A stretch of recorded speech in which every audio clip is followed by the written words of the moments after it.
Bonsoir à toutes et à tous. Nous consacrerons la dernière partie de cette émission à vos questions SMS, Internet et réseaux sociaux.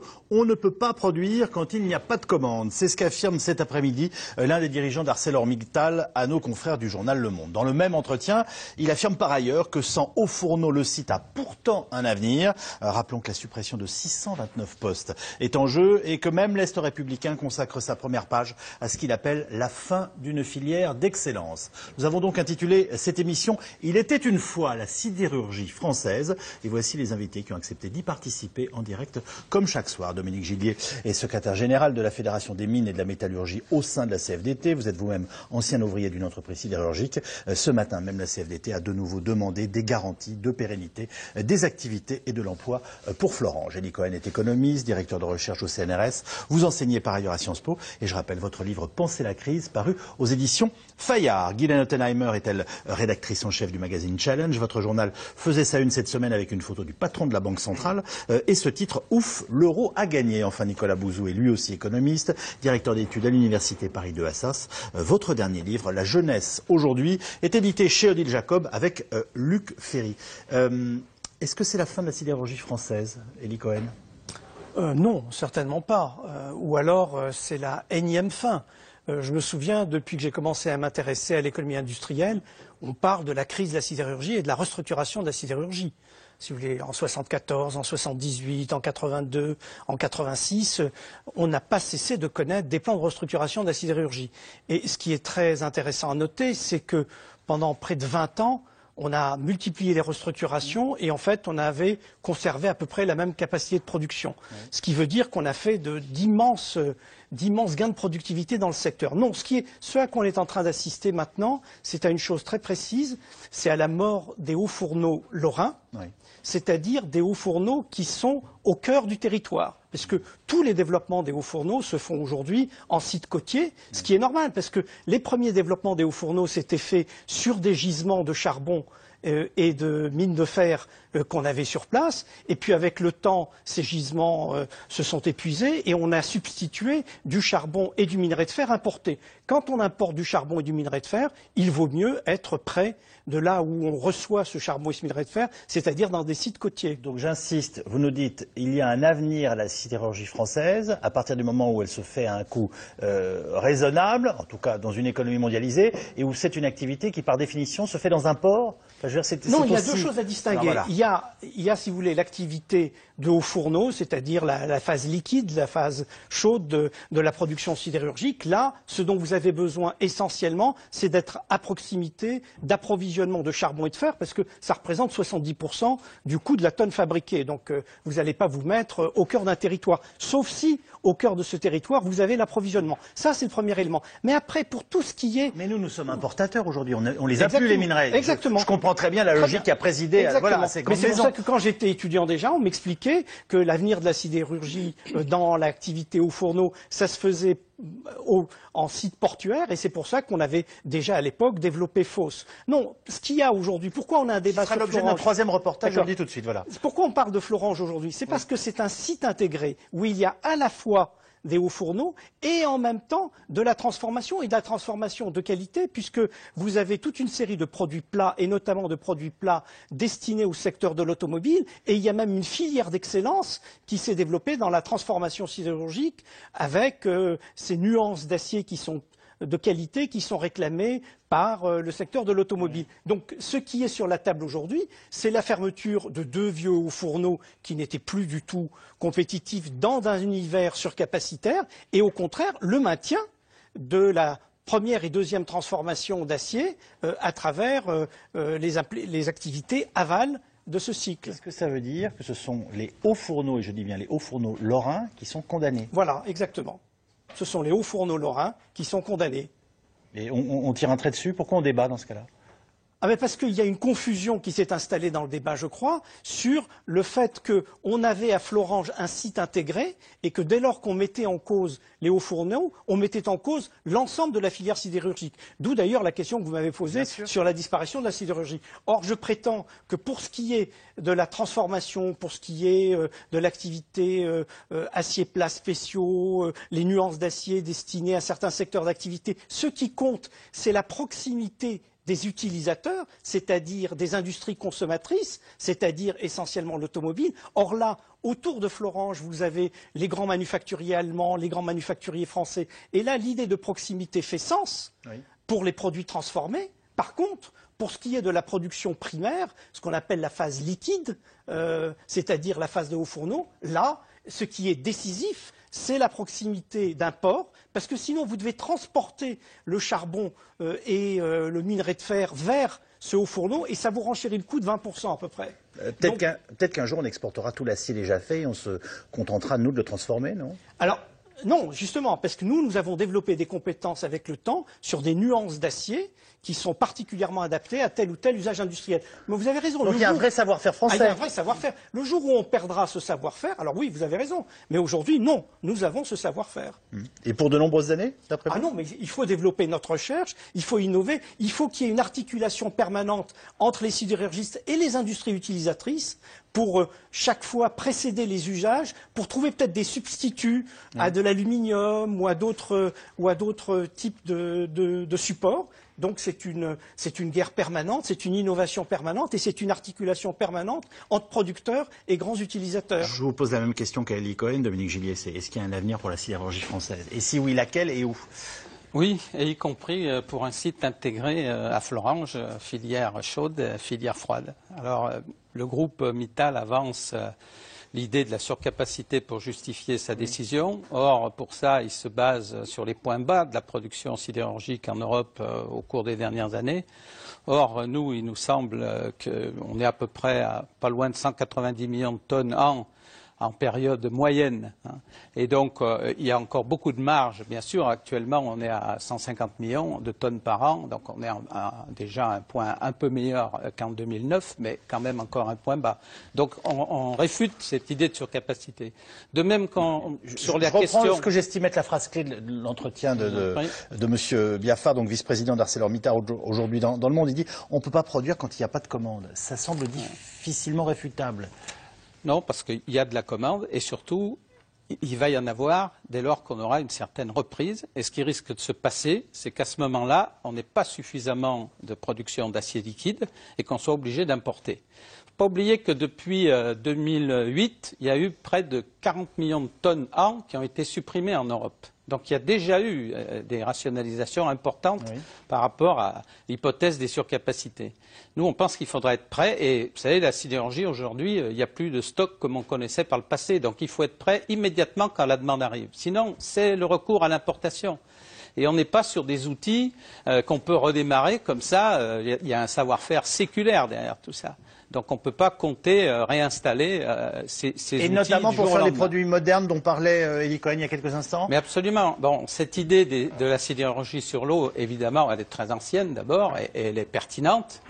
Mais ce qu'on constate, nous, c'est qu'il y a d'autres sites intégrés en Europe de la même nature industrielle que Florange qui parviennent parfaitement à rester performants alors qu'ils ne sont pas du tout sur l'eau, qui sont continentaux. Vous pouvez nous donner des exemples? Et il y en a en Autriche, il y en a en Suède. Alors c'est souvent sur des marchés de niche et d'acier à haute technicité, c'est exact.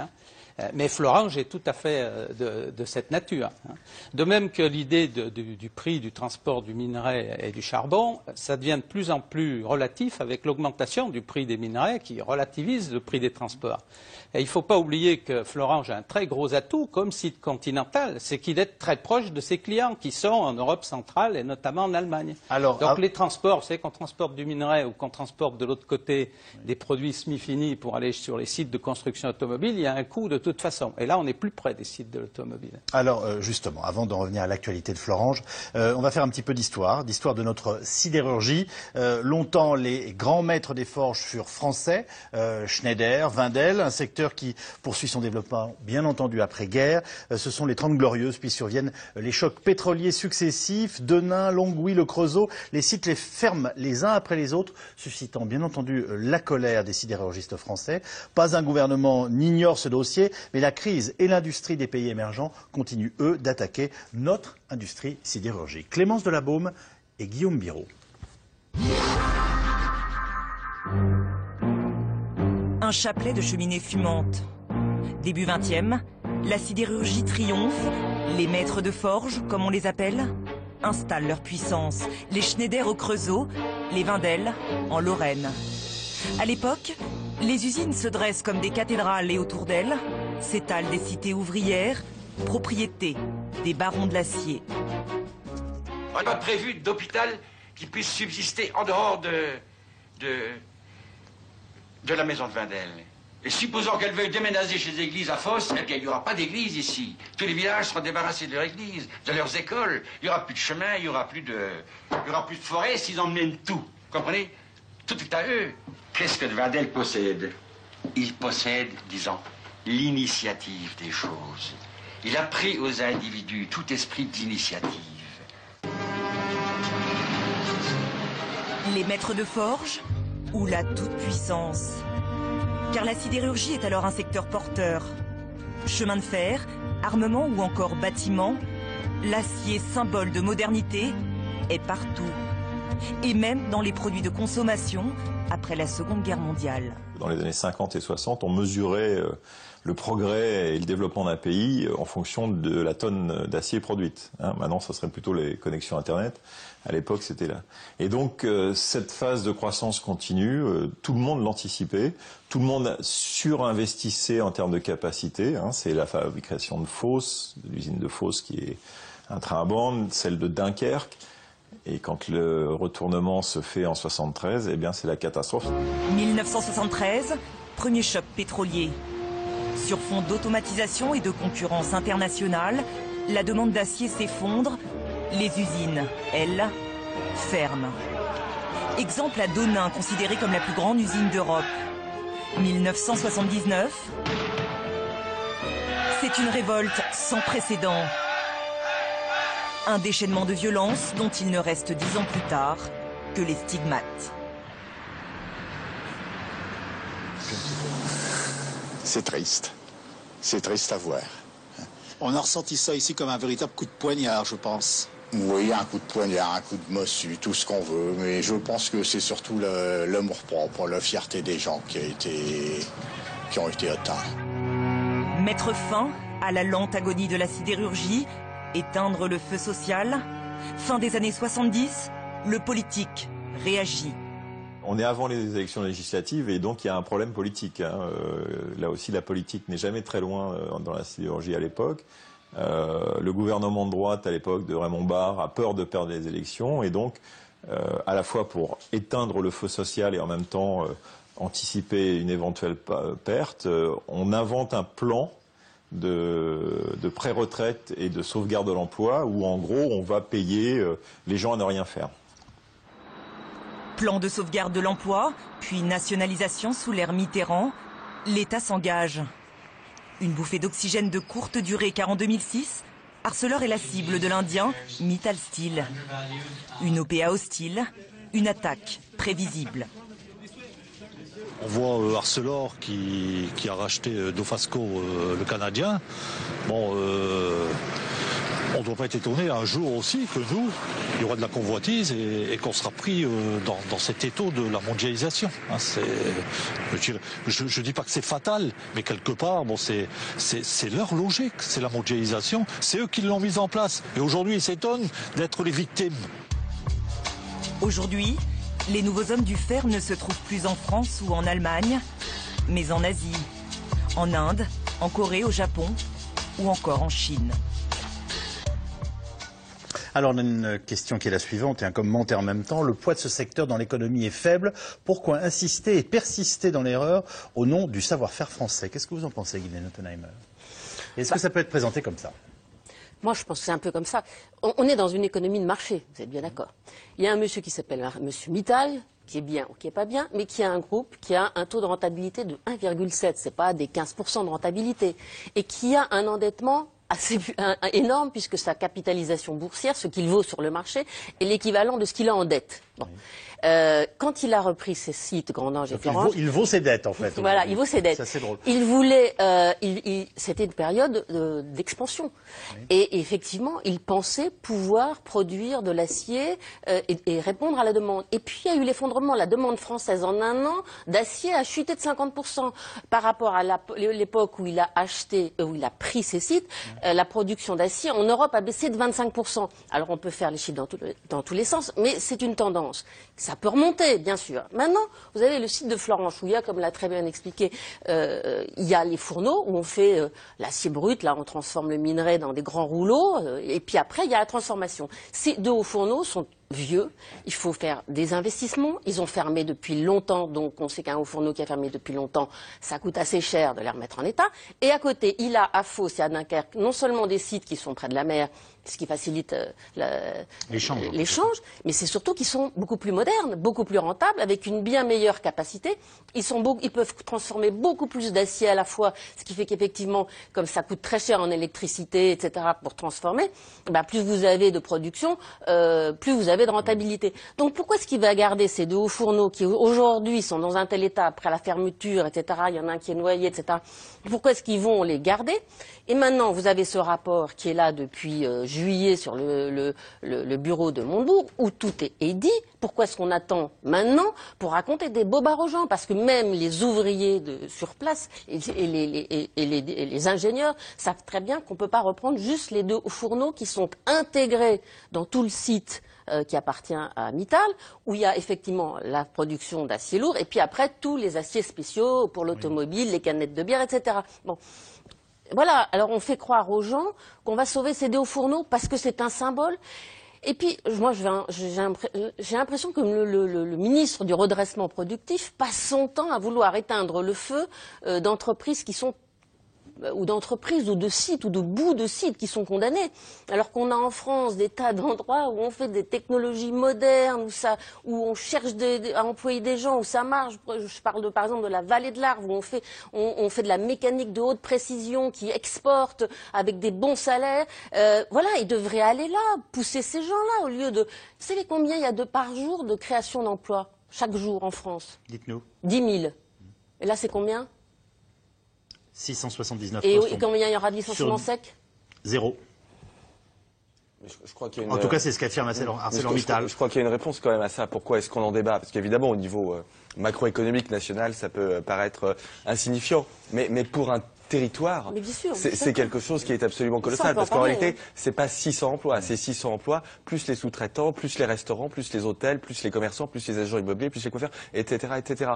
Dans des territoires, et je crois que c'est là la véritable difficulté, dans lesquels finalement, on avait assez peu réfléchi et assez mal anticipé ces mutations. Je vais vous prendre un exemple précis qu'on a vu pendant le reportage et dont vous avez parlé, c'est l'exemple de Longwy. Donc Longwy, vous êtes à 15 km à peu près de Florange, d'Ayan, vous êtes dans cette fameuse vallée de la Fensch. À Longwy, on a depuis 10 ou 20 ans développé aucune activité de substitution alors qu'il y en avait. À Longwy, qui est une ville aujourd'hui dans laquelle vous avez un taux de chômage qui est très élevé, vous avez énormément de pauvreté. En réalité, on aurait pu anticiper et développer, au lieu d'essayer de réindustrialiser à marche forcée, ce qui n'a pas fonctionné, développer d'autres types d'activités. Je vais vous donner deux exemples extrêmement précis. Vous avez ce qu'on appelle les émaux de Longwy. Ce sont des poteries, si vous voulez, qui sont demandées dans le monde entier, sauf que c'est un produit de luxe, hein, si vous voulez, qui fait le bonheur de certains intérieurs chinois ou russes. Sauf qu'aujourd'hui, on n'a pas les capacités de production, on perd le savoir-faire. Deuxième exemple, à Longwy, c'est une ville dans laquelle vous avez des fortifications Vauban, vous avez des touristes du monde entier qui veulent visiter les villes Vauban, et on n'a pas investi là-dedans. Les fortifications Vauban à Longwy, ce sont des canettes de bière et du verre brisé, et pas de rambarde, si vous voulez. Donc, je crois qu'en fait, on mesure aujourd'hui tout le temps perdu et tout le temps gâché, parce que ce sont des territoires qui se retrouvent en effet avec des difficultés qui, au fond, sont des difficultés sociales extrêmement graves. Elie Cohen, oui, je crois bien entendu, je reviens vers Dominique débat Gillier. de cette question parce que c'est effectivement un drame industriel et c'est en même temps un grave échec industriel français.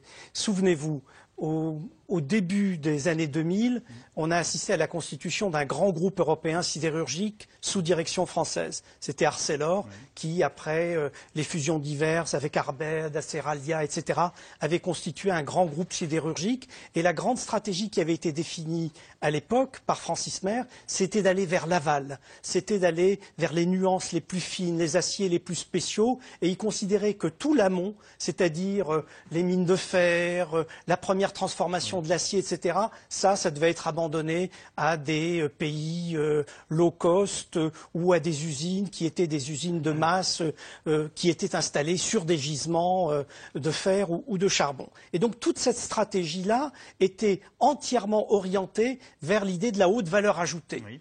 Et puis ce qui s'est passé, c'est qu'au même moment, un homme dont personne ne connaissait les caractéristiques, M. Mittal, lui faisait le pari rigoureusement inverse. Et lui, il pensait que la source de valeur future dans la chaîne sidérurgique, c'était dans le contrôle des mines de fer, dans le contrôle des mines de charbon et dans la constitution de capacités sidérurgiques nouvelles dans les pays émergents. Parce qu'on aurait toujours besoin de matière brute, en quelque sorte, dont oui, le prix ne pouvait qu'augmenter. Et puis surtout parce qu'il pensait que le développement de la Chine allait faire que le coût des matières premières allait augmenter formidablement. Et donc il s'est mis à acheter des mines de fer, des mines de charbon, il s'est mis à installer des usines au Kazakhstan. Et d'ailleurs on disait, mais il est fou cet homme-là. Et puis il a constitué ses actifs patiemment pendant que nous, Français, nous raffinions l'excellence de nos produits et de nos débouchés sophistiqués, etc. Puis un jour, il a fait une OPA sur Arcelor. On s'est dit, mais c'est pas possible. Comment cet homme dont on ne sait pas s'il est indien ou anglais ou qui n'a même pas d'usine en Inde, contrairement à tout ce qu'on dit, il n'a jamais investi en Inde. Hein. Il veut maintenant essayer d'investir en Inde et c'est horriblement difficile pour lui. Et puis voilà qu'il fait une OPA et cette OPA réussit.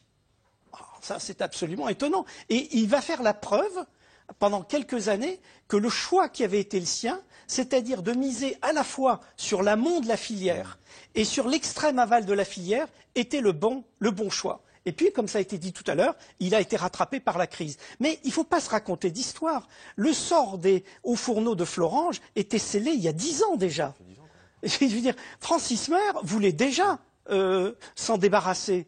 Donc ils ont été prolongés, on a fait ce qu'il a fallu, mais dans le dessin stratégique de l'Arcelor français, c'était le développement de l'aval et l'abandon progressif de cet amont. Dominique Gillier, on tourne autour de l'idée depuis 10 minutes finalement que cette mort était programmée, que personne n'en est surpris et que surtout on a peut-être pris de graves responsabilités, notamment vis-à-vis de ceux qui à un moment ou un autre perdront leur emploi, parce qu'on ne les a pas préparés à cette adaptation alors qu'il y avait des choses à faire dans cette région et qu'il continuera d'y avoir de l'emploi, mais sous d'autres formes et qu'on n'est pas encore en train d'inventer, à part les émaux de Longwy que vous m'avez cités il y a quelques instants. Oui, écoutez, vous niez ça? Voilà. Oui.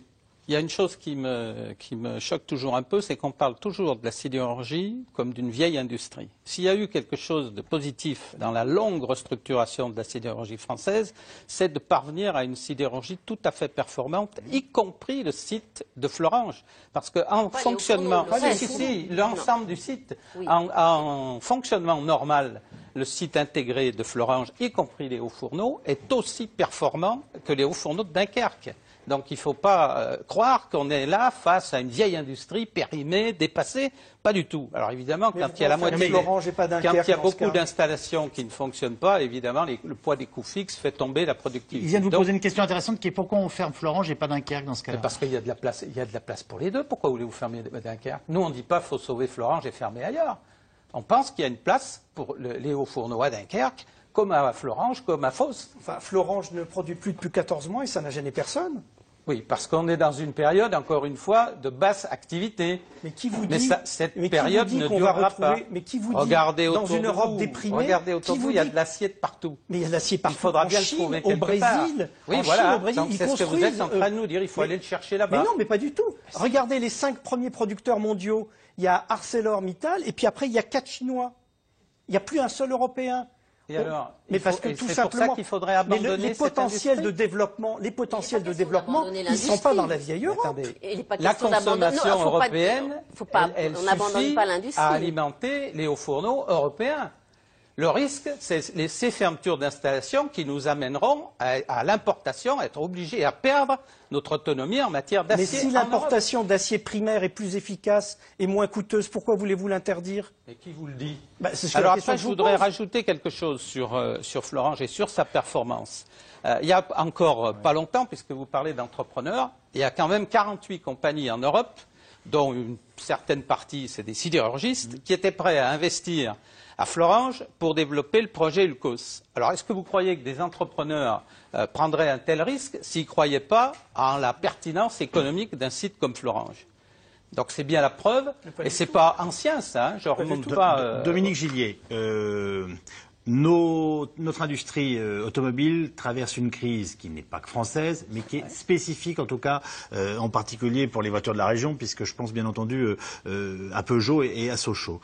On fabrique plus nos réfrigérateurs, enfin voilà, tous ces outils qu'on voyait encore dans le reportage il y a quelques instants, en tout cas avec notre acier, transformé, produit ici. Voilà, il y a quand même quelques évidences qui font qu'on comprend bien qu'on est dans un marché qui ne peut, concernant nos sites européens et en particulier français, que baisser. Et c'est là où on se dit, personne veut tuer ces régions-là, mais au contraire, inventons-leur un avenir qui n'est peut-être pas celui qu'on a connu pendant des années, même si on y a fait des très belles choses. Il y a un prix à la nostalgie et il est peut-être beaucoup plus grave, non? On n'est pas du tout sur le terrain de la nostalgie, hein. D'abord, on dit qu'il y a 629 emplois, oui, mais il y en a encore plus de 2000 derrière, dont on pense qu'ils sont directement menacés par l'arrêt de la filière liquide. Parce que une des forces de Florange, c'est cette cohésion entre la partie liquide et la partie froide. Et vous l'avez souligné, si on a atteint ces degrés de technicité, de qualité au sortir des produits de Florange, c'est aussi parce qu'il y a la filière liquide au-dessus. Et j'ajoute que c'est aussi parce qu'il y a la filière liquide au-dessus que le centre de recherche de Mézières, qui est tout à fait à côté, peut travailler comme il le fait, innover comme il le fait.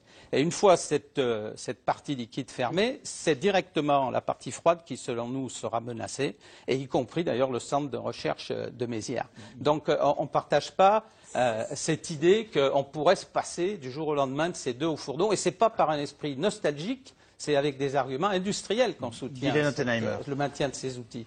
Il y a quelque chose qui n'est pas très logique dans ce que vous dites, parce que si effectivement à terme M. Mittal voulait se séparer de l'ensemble du site, pourquoi il n'accepterait pas la vente globale du site, qui serait aujourd'hui effectivement plus facile? Mais parce qu'il a tout à fait envie de garder l'acier froid. Et il n'y a pas une question de surproduction pour le moment. Et M. Mittal peut parfaitement alimenter la partie froide avec de l'acier venant de Dunkerque. L'acheminement n'est pas très loin et n'est pas extrêmement coûteux. Donc il y a une logique. Et le centre de recherche peut tout à fait rester. Ce qui est, c'est que c'est vraiment là, il y a deux hauts fourneaux qui sont intégrés dans le site. Alors le projet dont vous parliez, qui est de la captation de CO2, bon, c'est très bien, mais seulement personne ne veut mettre d'argent dans cette filière. Et Bruxelles dit, on donnera de l'argent si quelqu'un met de l'argent. Comme personne ne veut mettre de l'argent parce que c'est une filière qui, pour le moment, n'est pas du tout suffisamment avancée en termes de production, de mise en place, que voilà, on peut rêver dans 10 ans qu'il y aura de la captation de CO2 sur ces sites, mais c'est pas possible aujourd'hui, demain en l'état. Nicolas Bouzou, et on part à Florange. Et je vous redonne la parole. Rapidement, mais je vais dire quelque chose qui va sans doute énormément choquer les téléspectateurs, mais les emplois importent plus que la sidérurgie. C'est pas la sidérurgie en tant que telle qui importe, c'est le fait qu'on ait des territoires sur lesquels on ait des emplois. Et à ce titre, je pense qu'il y a une expérience qui est intéressante qu'on peut faire, puisque on est à quelques kilomètres de la frontière luxembourgeoise. Au Luxembourg, vous avez eu les mêmes problèmes. Il y a de l'industrie au Luxembourg. Le Luxembourg, c'est pas seulement un pays de finances. En réalité, il y a eu de l'industrie, il y a eu des hauts fourneaux. Il y en a encore d'ailleurs quelques-uns qui fonctionnent plutôt bien. Et ce qui est intéressant dans le cas du Sud Luxembourg, c'est qu'il y a vraiment eu cette démarche d'anticipation et cette démarche intellectuelle qui a consisté à se dire, de toute façon, on sait non pas que la sidérurgie va disparaître, parce qu'elle ne disparaîtra pas, mais on sait que c'est un secteur qui est surcapacitaire et donc on sait qu'on aura moins d'emplois. Et ça, c'est une démarche qui a été enclenchée il y a 5 ou 10 ans. Et donc, qu'est-ce qu'on fait par rapport à ça? Et ça aboutit à des décisions qui sont des décisions extrêmement tangibles et qu'on peut voir physiquement. Si on a des téléspectateurs en Lorraine, vous allez à Esch-Belval, Esch-sur-Alzette, qui est la deuxième ville du Luxembourg, donc qui doit être à 15 ou 20 km au nord de cette fameuse vallée de la Fensch, et où vous voyez que des milliards d'euros sont investis dans les domaines industriels. On n'est pas dans les domaines domaines financiers, mais dans des domaines industriels pour essayer de créer les industries de demain, notamment pour faire des hauts fourneaux qui soient parfaitement propres. Et je trouve qu'il y a quand même une démarche intéressante, à mon avis, dont on pourrait s'inspirer en France. Alors je vous le rappelle, comité central extraordinaire ce matin chez ArcelorMittal, la fermeture définitive des 2 hauts fourneaux est confirmée. Ce sont ainsi 629 postes des 2700 du site de Florange qui sont supprimés. ArcelorMittal donne 2 mois au gouvernement pour trouver un repreneur pour la filière dite chaude. Pas un mot sur les 150 millions demandés par Arnaud Montebourg pour la filière froide. Les salariés sont en grève et bloquent le site. Et le délégué CFDT parle, lui, de meurtre social. Alice Malbert et Pierre Dehorne. Ben, on va mettre un là pour montrer que c'est notre territoire. À peine rentrés à Florange, Voilà. Monte la barrière! Ils sont déjà en action. Tout de suite! En cours, une opération blocage à la gare des Banges, le point d'approvisionnement en acier du site ArcelorMittal. On va vous demander... On va vous demander, messieurs, d'arrêter en sécurité. Oui, on arrête proprement les machines. Arrêtez proprement les machines. La vingtaine de convois quotidiens acheminant des blocs d'acier sont bloqués pour au moins une semaine. Le site de Florange est paralysé. Le but, attaquer M. Mittal directement au portefeuille. Il va perdre des centaines de milliers d'euros par jour. Des millions d'euros par jour. Si Walter Broccoli est remonté, c'est parce que seulement quelques heures auparavant, il siégeait aux côtés de la direction à Saint-Denis. ArcelorMittal a annoncé laisser 60 jours au gouvernement pour trouver un repreneur. Le délégué FO réclame, lui, une nationalisation. Tout ce qu'on veut aujourd'hui, c'est qu'il nous donne les commandes de toute l'usine. On est capable, nous, de la faire tourner, l'usine. Hein, Montebourg, il dit, ouais, moi, je suis pas vendeur d'acier, je suis pas constructeur d'acier, en disant qu'il voulait pas nationaliser. Nous, on dit, on veut pas qu'il construise de l'acier, on veut pas qu'il la vende. Nous, on s'en occupe de ça. Et ils y croient encore, les métallos. Alors, pour ne rien lâcher, comme ils disent, ils ont bloqué tous les accès au site et soudé les grilles d'entrée. Du côté des hauts fourneaux, définitivement fermés par la direction, on s'organise pour se relayer nuit et jour devant le portail. Désabusés, les syndicalistes ne savent plus s'ils doivent s'en prendre à Lakshmi Mittal, au gouvernement ou à François Hollande. Il a critiqué Sarkozy, mais il nous fait une Sarkozy bis. Parce que Gondrange, Florange, moi je dis il aurait dû s'appeler Hollange. Il aurait peut-être eu plus de compassion, il se serait peut-être intéressé un peu plus à nous. Aujourd'hui, franchement, c'est de l'enfumage. La réalité, c'est que le gouvernement, il n'a pas pris ses responsabilités politiques. Ben, j'en veux à Mittal, j'en veux à nos politiques, à l'ancien gouvernement, même au nouveau maintenant, aujourd'hui, qui nous laisse un peu tomber, quoi, je veux dire. Ben, ils disent qu'ils vont avoir un repreneur, mais bon, quel repreneur qu'il va prendre? Et puis, de toute façon, si un repreneur, il faut pas saucissonner l'usine, hein. Il faut prendre ou tout ou rien. Pour les syndicats, aucun aciériste ne voudra reprendre la seule filière chaude abandonnée par Mittal. Qu'importe si la nuit a été courte, dès le lendemain matin, les syndicats sont sur le pied de guerre. On organise un cortège hein, et on va aller directement à Metz, c'est à 30 km, escorté par la police. Et on va faire une opération escargot.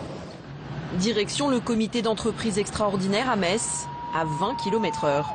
Une manière de sensibiliser la population au sort des salariés d'Arcelor, car avec la mort du site, c'est toute la région qui risque de s'éteindre.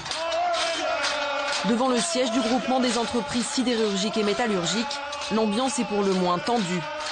Ironie du sort, c'est ici que s'est déroulé le CE condamnant Gondrange quelques années plus tôt. La situation va s'aggraver dans les jours qui vont venir. C'est pour ça qu'il faut dire au ministre du redressement productif que sa solution de découper le site de Florange est inacceptable, incohérente et dangereuse. Pas d'annonce nouvelle ce matin à l'issue du CE, mais des confirmations. L'arrêt des hauts fourneaux et 629 postes supprimés. Je veux dire, il y a de la colère, de l'amertume. Je veux dire, 14 mois de combat. Voilà, j'ai participé à toute la lutte, à la marche. Et puis, je veux dire, on arrive là. On aurait espéré, comment dire, un autre résultat. Mais bon, maintenant, on y est, quoi. Maintenant, ce dont on se doutait, qu'on a dénoncé jusqu'à maintenant, ben là, on y est, c'est écrit, quoi. C'est acté. Prochaine échéance, le 16 octobre, date de démarrage du plan social. C'est 1 mois et demi avant la fin du délai laissé au gouvernement pour trouver un repreneur. Les syndicats ont d'ores et déjà appelé a boycotté la réunion. Les syndicats pensent-ils attirer des repreneurs en jouant le bras de fer, nous demande un téléspectateur. Qu'est-ce que vous nous répondez, Dominique Giguier? Le but de ces actions, c'est évidemment pas d'intéresser les repreneurs, c'est de faire comprendre à Mittal qu'on n'est pas au bout des discussions pour trouver des solutions industrielles. Alors il y a effectivement ces 2 mois, bon, j'y reviendrai peut-être plus tard, mais sur lesquels qu'on va essayer de mettre à profit pour trouver des solutions. Mais il y a aussi toutes les garanties qui ne sont pas données sur le devenir de la partie froide. Il n'y a rien d'annoncé de suffisamment conséquent sur les investissements pour qu'on arrête la discussion sur l'aspect industriel. Donc ces actions, ce qu'elles visent à faire, c'est à faire comprendre à Mittal et à maintenir une pression sur le gouvernement également, il faut le dire, pour que les discussions se poursuivent et qu'on obtienne des garanties beaucoup plus conséquentes, beaucoup plus sérieuses sur la partie froide et sur les conditions de réussite d'une recherche d'un repreneur de la partie liquide. Qu'est-ce que vous en pensez, Guylaine Ottenheimer? Moi, je pense que les politiques ont une très grave responsabilité. Ils ont attisé la colère. On dit si bien Nicolas Sarkozy que Arnaud Montebourg, en faisant croire des choses qui ne sont pas réelles. Et bien évidemment que ça fait très longtemps qu'il fallait en amont réfléchir à des diversifications. D'ailleurs, c'est ce qui est dit dans le rapport, qu'il faut des diversifications. Il y a des savoir-faire, il y a des centres de recherche, il y a des gens qui sont formés, il y a une tradition ouvrière et manufacturière. Donc il y a des possibilités. Mais simplement, il faut arrêter de leur faire croire qu'ils vont continuer à faire de l'acier dans les hauts fourneaux de Florange. Voilà.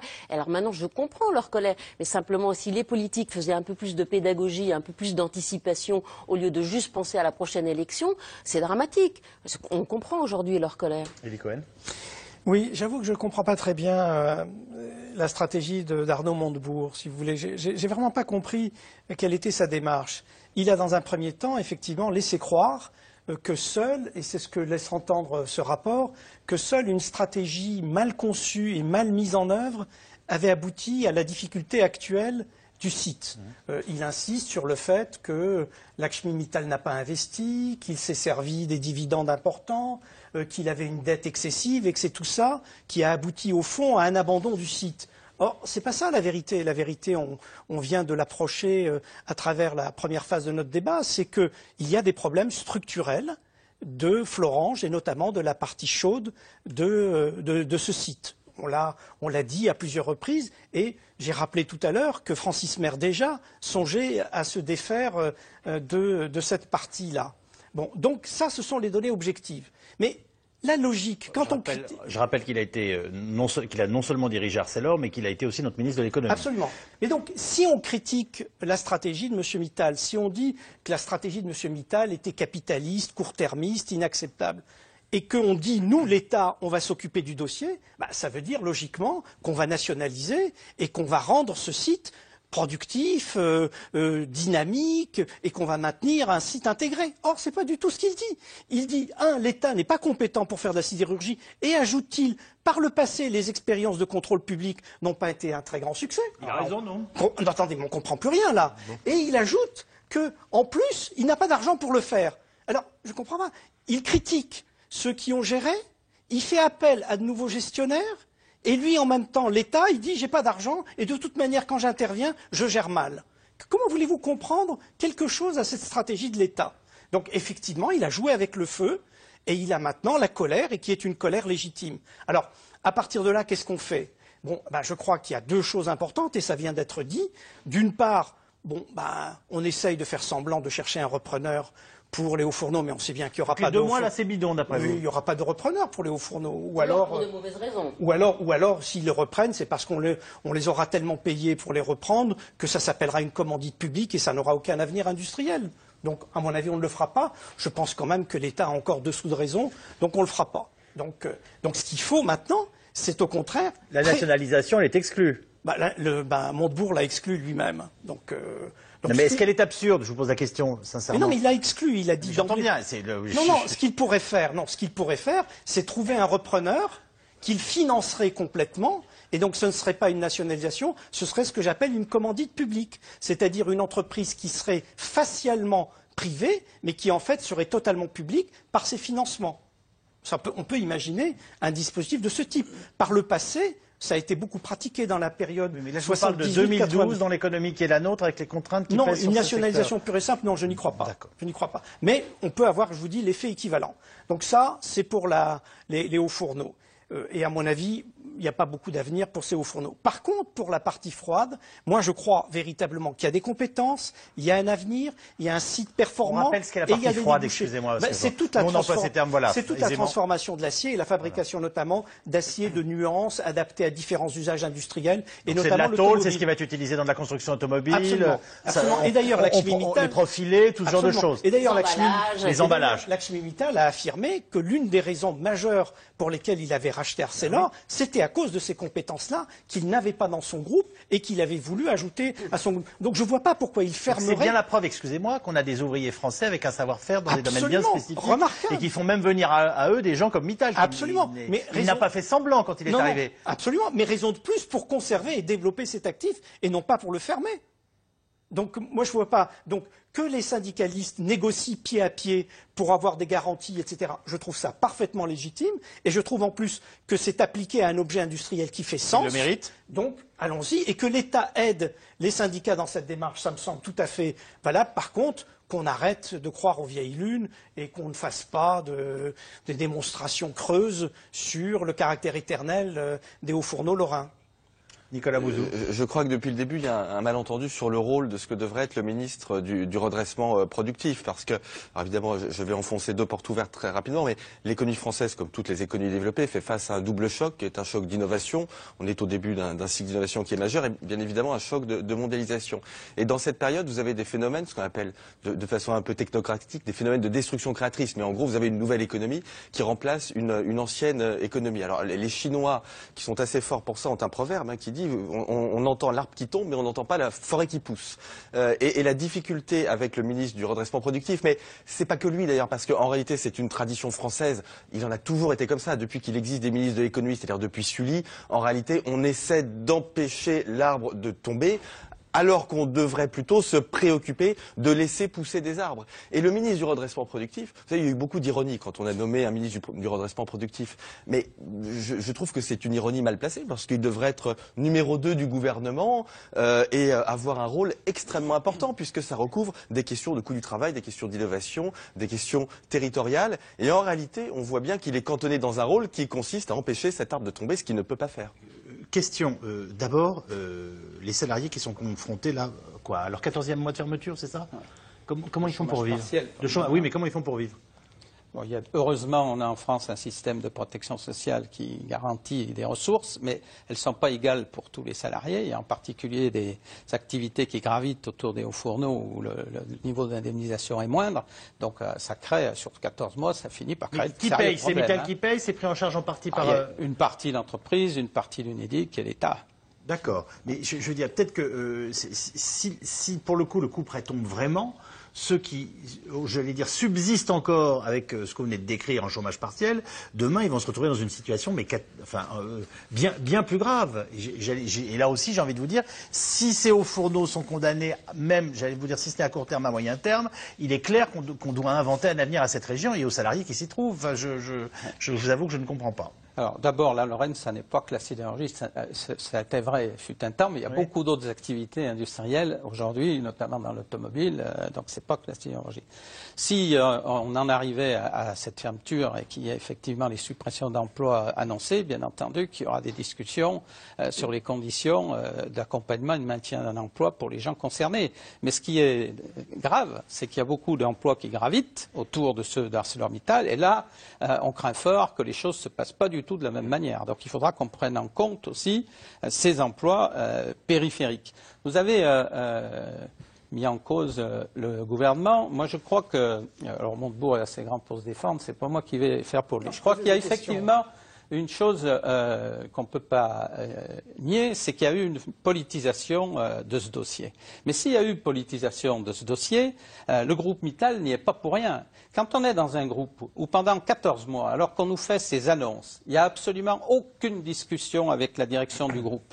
Quand on est dans un groupe où le pouvoir est complètement centralisé à Londres autour de M. Mittal. Vous savez, les prédécesseurs de M. Mittal, moi et mes propres prédécesseurs, on les rencontrait une fois par an pour parler de la stratégie du groupe. C'était Arcelor, avant Usineur. Oui. Monsieur Mittal, je n'ai jamais eu l'honneur de le rencontrer.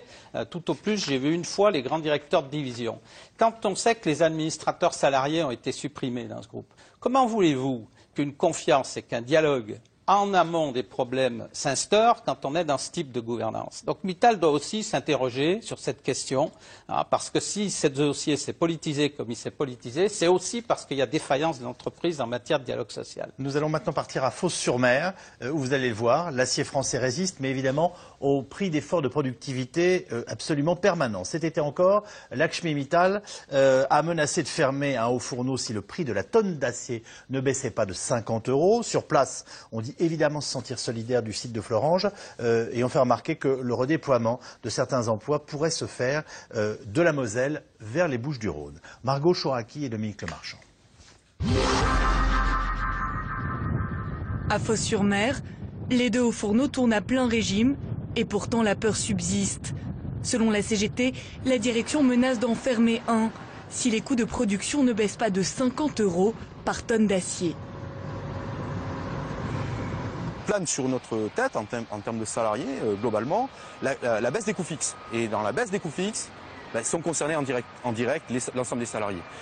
L'organisation du travail, les salaires. Et nous, nos craintes, elles sont sur ce qui se passe en Espagne, où Mittal impose aux salariés espagnols une baisse de la masse salariale de 25%, avec une baisse directe des salaires de 10%, une augmentation du temps de travail, une flexibilité à outrance. Avec le site de Dunkerque dans le nord, Fos-sur-Mer est l'un des derniers bastions sidérurgiques de France. Sa situation au bord de Méditerranée facilite les exportations et en pleine crise, ça compte. Un des principaux atouts, c'est effectivement son port, quoi.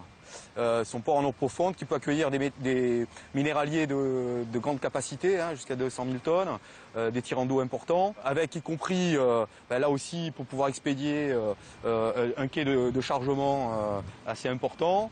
Donc ça fait partie effectivement d'un atout essentiel du site de Fos.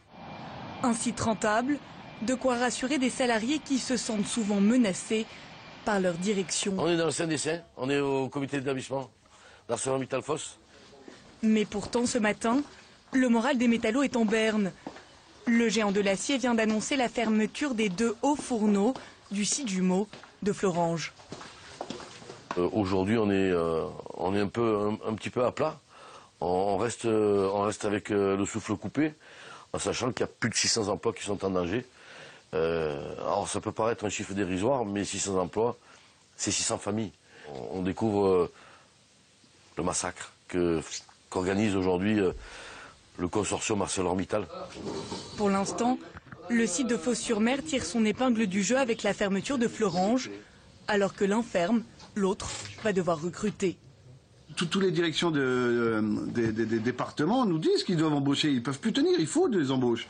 On pense que pour l'instant ils ferment les robinets, ils vont les ouvrir un peu pour accueillir des copains de Florange.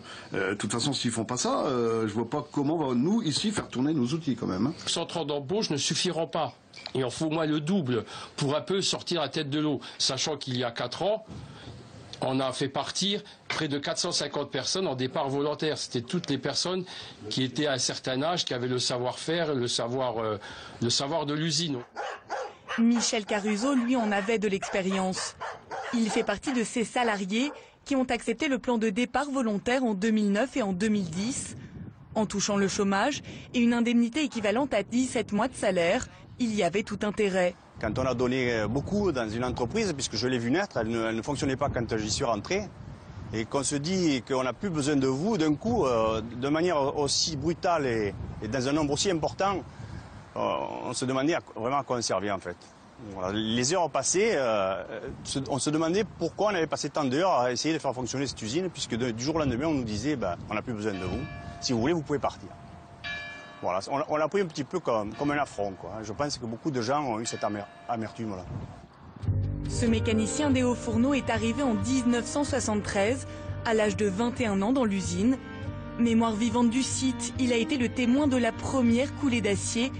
À l'époque, le site produisait 2,5 millions de tonnes avec 7000 salariés. 40 ans plus tard, ils ne sont plus que 2500 et fournissent 4 millions de tonnes. Il fallait faire quelque chose, la crise est là, on le voit, on vend moins de voitures, les gens ils achètent moins de machines à laver, de frigidaires. Nous on fournit la tôle pour faire tout ça. Et si on ne peut pas la fournir, il faut pouvoir passer. Ça fait 4 ans qu'on est en crise. Bon, et notre usine, elle tourne toujours. Ça, c'est important. Il faut que l'usine continue à tourner. Hein, c'est bon pour tout le monde, pour les salariés, pour le pays, pour la région, voilà, pour le pays. Comme la fin d'une époque, avec la crise et les restructurations successives, la sidérurgie française vit peut-être son crépuscule. Alors, dans les années 70, j'étais frappé d'entendre chez ces ouvriers qui sont sur le site de Fos-sur-Mer des accents qui me faisaient comprendre qu'ils avaient sans doute dû pour certains d'entre eux venir de Lorraine. On a vu partir dans les années 70 des familles avec leurs caravanes et qui descendaient directement d'anciens de la sidérurgie Lorraine qui allaient s'installer à Fos-sur-Mer. Ce reportage, il nous fait quand même penser qu'il n'y aura pas de la place pour tout le monde et qu'il va falloir décider. Enfin, je suis désolé quand je vois le site de Fos, moi je suis pas un spécialiste de la fabrication d'acier, mais enfin, je me rends compte que ça me paraît un peu plus moderne, un peu plus fonctionnel que les hauts fourneaux de Florange. Et on a un téléspectateur qui nous dit combien reste-t-il de hauts fourneaux en France. Alors voilà, on sait le nombre de hauts fourneaux dans notre pays aujourd'hui? Approximativement, vous avez une idée? Il y en a 3 à Fos, 3 à Dunkerque, 2 à Florange. Bon. Enfin, ils ne tournent pas tous en même temps. Hein, ça, c'est sûr. Il y a des temps de réflexion pas longs. Vous pensez sérieusement qu'il y a du travail pour 10 hauts fourneaux? Oui, encore une fois, je vous le dis, oui. Pas pour 10, parce qu'ils ne tournent pas tous en même temps. Je veux dire, il y en a toujours. Hein, mais pour 5, oui. Ben, il y en a 2 qui sont en train 2 à Dunkerque, 2 à Fos et 1 à Florange, ça fait 5. Mais en Europe, il y a des gens qui nous achètent du froid. Ce qu'on vient de voir dans ce reportage est quand même très intéressant. Il y a 3 éléments qui jouent de concert pour créer une pression très forte sur l'emploi lorrain. Et je crois qu'il faut les avoir présents à l'esprit. Le premier facteur majeur qui structure le paysage sidérurgique aujourd'hui, c'est la montée en valeur des fournisseurs de matières premières. C'est eux qui captent de plus en plus la valeur de l'acier, parce qu'ils détiennent une ressource rare et que le prix de cette ressource ne cesse de monter. Et donc, dans la tonne d'acier... Monsieur Mittal, qui devient avant tout un minier. Mais si. Pas du tout. C'est le marché. Mais attendez, lorsque vous avez la demande de la Chine qui ne cesse de croître parce que la Chine connaît un développement accéléré, c'est la demande chinoise qui fait monter le prix du minerai de fer partout sur le marché mondial. Et c'est ce qui fait que le Brésil et une entreprise comme Vale au Brésil s'est considérablement enrichi au cours des 10 dernières années. Donc, dans le partage de la valeur... 50% du Brésil, 25% du Canada, déjà. Voilà. Donc, dans le partage de la valeur ajoutée, si vous voulez, la part de la matière première a cru. Donc, ça s'est fait au détriment de la valeur ajoutée produite par les hommes. Premier élément. Deuxième élément, ça a été dit dans ce reportage, on a fait des gains de productivité absolument fabuleux. Je vous l'ai dit tout à l'heure, les chiffres sont impressionnants. En gros, on a multiplié par 4 ou 5 la production. Je vous redonne les chiffres de Fos. Ils étaient 7200 salariés qui produisaient 3 millions de tonnes en 1974 par an. Ils sont aujourd'hui 2500 à produire 4 500 000 tonnes par an. Ça, c'est les formidables gains de productivité. Et ça, bien entendu, ça exerce une pression directe sur l'emploi. Et puis, ça fait moins 5 000. Hein, moins 5 000 et puis, troisièmement, ça a été dit également dans ce reportage, au même moment en Espagne, vous avez une déflation salariale qui est à la crise. Donc vous avez une montée en compétitivité, malheureusement, dramatiquement, parce que ça passe par une dégradation des conditions de vie au sein même de l'Europe. Au sein même de l'Europe. Dans beaucoup de secteurs. Donc quand vous combinez ces 3 facteurs, je veux dire, même si il n'y avait pas de surcapacité, or, il y a surcapacité. Mais même s'il n'y avait pas surcapacité, le site lorrain de Florange n'est absolument pas le mieux situé pour bénéficier des rares demandes qui continuent à s'adresser à ce secteur. Est-ce que vous comprenez ce qui se passe? Oui, je comprends ce qui se passe. Voilà. Il y a aussi un esprit très français. On est un peuple de paysans. Et les gens aiment bien rester au même endroit, voir la chose fructifier et la conserver. C'est fini l'emploi à vie, malheureusement. Dites pas ça des sidérurgistes, madame. Je dis pas d'assez. Mais c'est pas méchant. Mais c'est pas une insulte. Mobilité qu'il y a eu dans ce secteur, non, mais vous ne pouvez pas dire ça. J'ai pas dit qu'il n'y avait pas eu de mobilité. Je parle en général. Je parle pas de la sidérurgie. Je parle de l'approche des crises de transformation et de modernisation. Deuxièmement, c'est vrai qu'en France, il y a généralement dans ces usines un très très très mauvais management humain. Je me souviens, moi, d'avoir visité une usine Nord Dunkerque, la nuit avec la CGT, parce que la direction ne voulait pas faire visiter, ils étaient en grève parce qu'on ne lavait pas les douches où ils se lavaient après les 3-8. Enfin, on arrivait à des tensions sociales pour des broutilles. C'est vrai que quand on voit ces gens parler de leur usine, l'attachement, et qu'on voit que ce que vous dites, que les personnes ne rencontrent pas les directeurs, ceux qui font la stratégie, c'est vrai que c'est un phénomène assez français, la mauvaise gestion humaine dans les grands groupes. Voilà, ça c'est catastrophique évidemment. Et puis, il ne faut pas toujours voir dans le rétroviseur. Nous, on avait fait une cover sur les régions qui ressuscitent, justement, les endroits où... Voilà. Mais il y a des choses toutes simples. Par exemple, vous vous souvenez, il y avait des colères absolument très très violentes des vignerons dans l'Hérault. Bon, maintenant, l'Hérault est en train d'exporter son vin de très bonne qualité. Ça. Oui. Non, mais je veux dire... Non, mais vous avez raison, c'est une révolution incroyable. Oui, ça, bon, mais ces révolutions, on l'a dans d'autres... On arrachait les vignes et maintenant on y fait du vin de luxe, quasiment. Voilà. Bon, ce que je veux dire, c'est que c'est vrai, c'est la valeur ajoutée, la compétitivité, la formation, le savoir-faire, etc.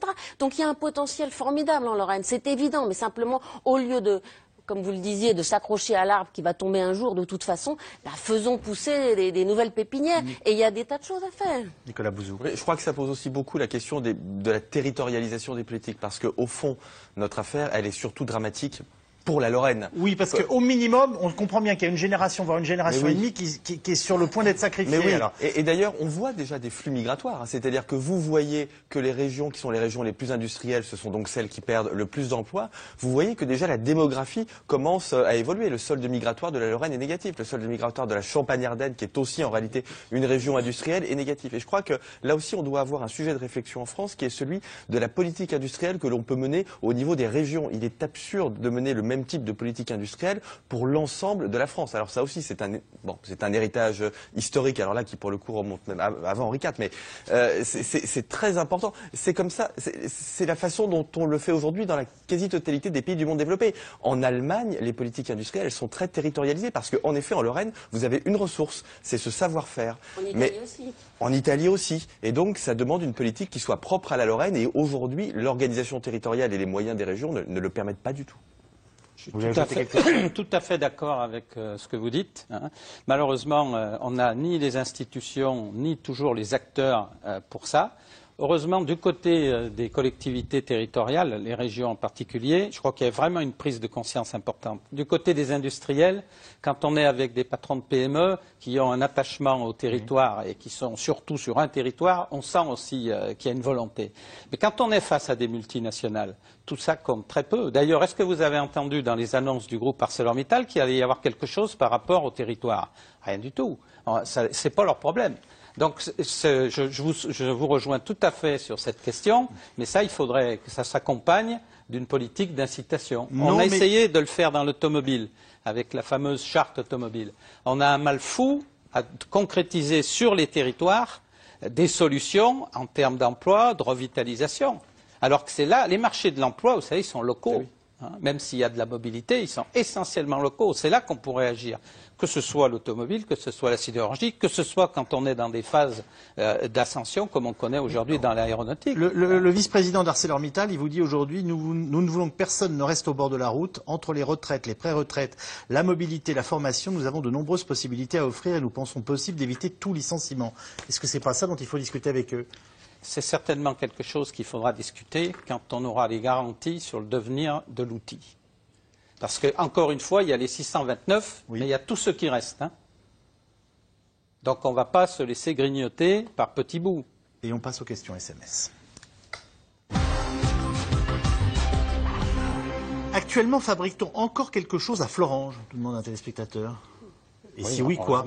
Vous voyez, c'est quand même très intéressant que cette question se pose, parce qu'on a tellement associé l'avenir de l'ensemble du site au seul haut fourneau que les gens finissent par croire que ce qui est en train de se passer à Florange, c'est la mise en cause du site dans sa totalité, alors que ce n'est pas le cas. C'est la mise en cause d'une partie de l'activité sur ce site. Je voudrais qu'on réponde à la question. Dans tous les reportages, on fabrique quoi à Florange? Dans tous les reportages des salariés qui disent leur fierté que leur acier équipe des véhicules haut de gamme, notamment étrangers malheureusement.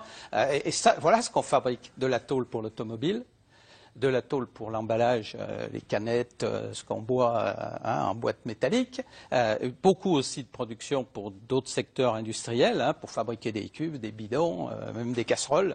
Et ça, c'est ce qui tourne en ce moment, tous les jours, il sort des produits. Absolument. Et c'est l'association... Il sort des feuilles d'acier qui servent à faire... J'entends bien. Uniquement des produits plats. Et c'est l'association... Parce que vous parliez des nuances d'acier. Les nuances d'acier, c'est pas la partie froide, c'est la partie chaude. Par contre, on a ces bonnes nuances dans la partie chaude et une cohérence avec la partie froide qui fait beaucoup de revêtements. C'est des aciers techniques, particuliers, galvanisés, à haute valeur ajoutée. On n'est pas dans du tout venant. Ce sont les trains que vos confrères de Force ouvrière bloquaient tout à l'heure? Ça, c'était l'approvisionnement. C'est ce qui venait sur le site. C'est ce que je voulais savoir. La gauche n'a-t-elle pas laissé croire qu'elle réglerait le problème et de ce fait freiner les reconversions? Est-ce que vous trouvez qu'il y a une responsabilité politique? C'est antérieur. Vous avez le droit de la faire remonter. Il faut être très honnête, oui. Non, mais voilà. Alors, la question, c'est la gauche. Vous avez fait remonter à Sully. Vous avez peut-être un peu sans remonter à Henri IV. Peut-être un peu exagéré. On s'arrêtera à la Ve République. Alors, on remonte au début de la Ve République, oui. C'est une tradition des gouvernements français, absolument, de lutter contre l'idée de reconversion et de vendre à l'opinion publique, en effet, l'idée qu'on va plutôt protéger les sites. Le problème, que sous Sarkozy, il y avait un repreneur italien possible et que la chose a été évacuée parce qu'il y avait un bras de fer avec M. Mittal et moi je suis plus fort et je vais t'imposer. Non mais ça a été dit dans le reportage, c'est Raymond Barre qui a amorcé la socialisation du secteur sidérurgique qui a été nationalisé après par Mitterrand. En fait, il y a une continuité étonnante. De même, c'est Sarkozy qui est allé sur les sites dire « nous allons défendre les sites et personne ne passera ». Et puis c'est Montebourg qui, juste après, s'est fait le héros de la défense de Florange avec les résultats que l'on voit. C'est bizarre, quand vous faites Sarkozy, vous secouez vos petits bras. Pourquoi la sidérurgie n'est-elle plus considérée comme un secteur stratégique et militaire? Et est-ce qu'elle l'a été dans des domaines... Enfin, voilà, est-ce que vous considérez la sidérurgie comme un secteur stratégique et est-ce qu'elle est utilisée dans le militaire? Si vous voulez, ça c'est une question majeure. C'est qu'est-ce que ça veut dire que stratégique? Stratégique, ça veut dire qu'il faut notre autonomie en approvisionnement d'acier. Oui, elle est encore tout à fait stratégique. Parce que ce que vous décriviez sur la bagarre des pays émergents pour s'approprier l'essentiel des ressources, le jour où on sera plus capable de faire notre acier, si on est obligé d'aller chercher ces œufs, ils se serviront d'abord. L'enjeu stratégique, il n'est pas plus compliqué que ça. Vous êtes d'accord? Non. Oui, sauf qu'on n'a pas de minerais et pas de l'acier a été considéré comme stratégique. Non, mais c'est stratégique. Ah bah oui. L'acier a été considéré comme stratégique après la Deuxième Guerre mondiale parce que dans une logique de reconstruction et parce que dans une logique de développement de capacité de production, de rééquipement du pays et de développement d'infrastructures, l'acier était absolument fondamental. Et en plus, l'acier était fondamental pour l'industrie de défense de l'époque. Aujourd'hui, ce n'est plus le cas, bien entendu. Aujourd'hui, ce qui est beaucoup plus fondamental, c'est la maîtrise de la conception des circuits électroniques, c'est la capacité à injecter de l'intelligence dans les réseaux, etc. Alors, c'est très important de savoir faire des aciers de qualité. C'est très important de savoir faire des aciers techniques. Mais ce n'est pas ce qu'on peut appeler aujourd'hui un actif stratégique. Les réserves de minerais de fer sont-elles inépuisables? Bien sûr que non. Bon, je voudrais revenir à la question. Ah non, c'est pas bien. C'est pas bien. Excusez-moi, mais je crois qu'on ne peut pas. Oui, mais on peut pas raisonner sur le devenir de l'industrie en considérant qu'il n'y a que le high-tech et l'informatique électronique qui va nous sauver. C'est pas ce que j'ai dit. Mais là, il a très bien compris que ça n'est pas ce que vous vouliez dire, mais il veut dire autre chose. Dans l'ensemble des activités industrielles, y compris basiques, comme de la mécanique ou de la chaudronnerie, il faut viser le haut de gamme. Mais ça restera des industries qui ne seront pas du high-tech. Mais je veux dire, est-ce qu'on a déjà réfléchi à la fin du minerai de fer comme on réfléchit déjà à la fin du pétrole? Ça a l'air de vous passer complètement... Non, il y a de grandes capacités. On continue à découvrir des gisements importants. Regardez par exemple la formidable montée en puissance de l'Australie. L'Australie est une espèce de paradis de matières premières. On découvre tous les jours et il y a des gisements énormes qu'on est en train de mettre en exploitation. C'est plutôt les minerais d'alliage qui posent problème. Voilà. L'industrie automobile délocalise. Pourquoi garder une grande capacité de production sidérurgique? Voilà. Attendez, l'acier français, il reste en Europe. Et la plupart, l'Europe consomme son acier. Donc il y a des automobiles encore en Europe. Enfin, c'est pas parce que PSA et Renault sont dans la situation qu'on connaît actuellement qu'il faut s'imaginer que tous les constructeurs européens sont dans la même situation. Donc ce que l'on fabrique actuellement à Florange, ça part pour construire des voitures allemandes, des réfrigérateurs italiens. Plus beaucoup les réfrigérateurs, mais les voitures, oui. Des voitures. Mais arrêtons de remettre en cause l'avenir de la sidérurgie en France à cause des deux hauts fourneaux. Vous voyez, on n'a pas arrêté d'expliquer qu'il y avait d'autres fourneaux et qu'on fabriquait les aciers plats à côté. Donc voilà. Sur la filière froide. Mais alors je ne comprends pas pourquoi. Vous avez raison de vous battre pour avoir des garanties là-dessus. Par se battre sur la filière chaude qui est un atout pour la partie froide. Ça, on a très bien compris. Mais ça ne veut pas dire qu'on est complètement aveugle à l'intérêt aussi de soutenir la filière froide. L'acier est-il concurrencé par d'autres matériaux plus performants? Ah oui, bien sûr. Et tout ce qui s'est passé au cours des 20 dernières années, c'est que l'acier perdait des positions au profit de l'aluminium et de différents types d'emballages qui comportaient des plastiques spéciaux, etc. Et ce qui est intéressant, c'est que l'acier a réussi... On ne va pas faire des tours Eiffel en plastique. Non, mais il y a des usages alternatifs. Par exemple, pour des canettes, vous pouvez... Bon. D'accord. Donc ce qui s'est passé, c'est que l'acier, au contraire, a regagné des positions, notamment dans le bâtiment, notamment dans toute une série, dans le secteur de l'emballage également. Donc l'acier résiste bien et l'acier est conquérant. Question de curiosité. Qui en France achète l'acier d'ArcelorMittal? Donc on voudrait savoir qui sont les clients français d'ArcelorMittal. Et alors évidemment, le téléspectateur nous suggère PSA, Renault, etc. Et quels moyens de pression le gouvernement a-t-il? Voilà, ArcelorMittal a-t-il des clients français? Bien sûr. Dans quel domaine? Dans l'automobile en particulier. Entre autres, donc PS. Pas seulement. Pardonnez-moi. Dans l'industrie, il y a beaucoup d'acier fabriqué en France qui se consomme en France, mais qui s'exporte. On est exportateur aujourd'hui aussi de produits plats.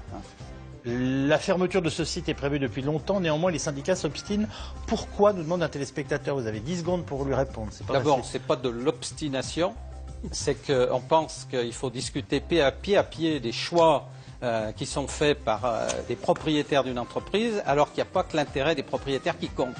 Et donc on aimerait bien avoir un dialogue de fond sur la dimension économique, et chose qu'on n'a pas encore eue. Voilà ce que nous pouvions vous dire ce soir sur la situation. 22h35 pour la rediffusion de cette émission. Merci d'y avoir participé. Merci à vous de l'avoir suivi. Demain, 17h45, nouveau C'est dans l'air. Auparavant, Axel de Tarlet et son invité, toujours en direct.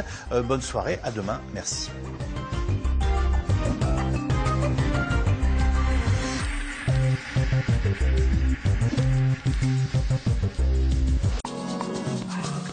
Pour toutes vos questions sur l'actu, C'est dans l'air sur France5.fr.